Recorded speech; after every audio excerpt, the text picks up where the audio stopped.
Binibining nakilala ko sa Mindanao noong 1994. Itago niyo na lang ako sa pangalang Jai. 45 years old na binata at wala pang asawa, pero physical fit naman ako because health is wealth. Motto ko iyan sa buhay. Back in 1994, nakilala ko si Kai, isang freshman sa school namin somewhere in Mindanao. She has a goddess beauty para sa kin. Matangkad, sexy, at may kaya sa buhay. Masasabi kong nasa kanya na ang lahat.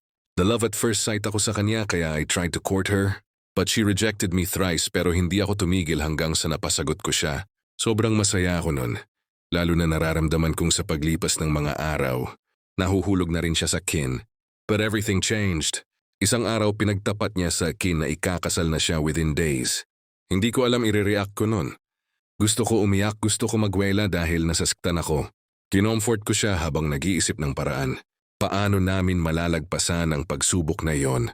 Hanggang sa nilakasan ko loob ko at namanhikan ako sa parents niya. I got rejected dahil wala ako kasing yaman ng yaman nila. Tasaktan ako ng sobra. Kaya nung nalalapit na kasal ni Kai, nagmakaawa ako sa kanya na sumama siya sa kin sa Maynila. But she refused at nag-farewell instead.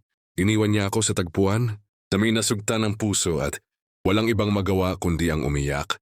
Nang umiyak na parang bata, attend pa rin ako sa kasal niya at nasaksihan ko kung paano siya pinilit sa kasal nila. At ako wala akong magawa kundi pagmasdan siya habang umiyak. Lumipat ako ng school around Luzon area. After ng kabiguan ko sa pag-ibig, sinikap ko makapagtapos at nakapag-graduate ako ng magna cum laude sa kilalang universidad. Marami akong nakilalang babae. Iba pa nga ay sila na lumalapit pero hindi ko pa rin talaga makalimutan si Kai. Hanggang sa niyaya ako ng college friend ko sa Mindanao na bumisita naman daw ako sa kanila. It was 2001-07. Years na rin nakalipas simula. Nang magtapos ang tungkol sa min ni Kai, pero nagbabaka sakali pa rin ako na sana makita ko pa ulit siya doon. Iyon din ang malaking dahilan ko, kaya pumayag ako sa alok ng kaibigan ko. Dininig ni God panalangin ko at nagkita nga kami. Sobrang tuwa ko noon dahil nakita ko na ang babaeng minahal ko ng sobra. Nalaman kong mahal niya pa rin ako, pero nasaktan ako sa mga nalaman ko. May 4 siyang anak, 3 lalaki at 1 babae. Sinabi niya rin sa kin gaano ka-obsessed S3D ang asawa niya sa kanya. Gusto ko sa kanya maglit nun, pero hindi ko magawa dahil mahal na mahal ko siya. Nalaman ng asawa niya nagkita kami kaya sinampil siya.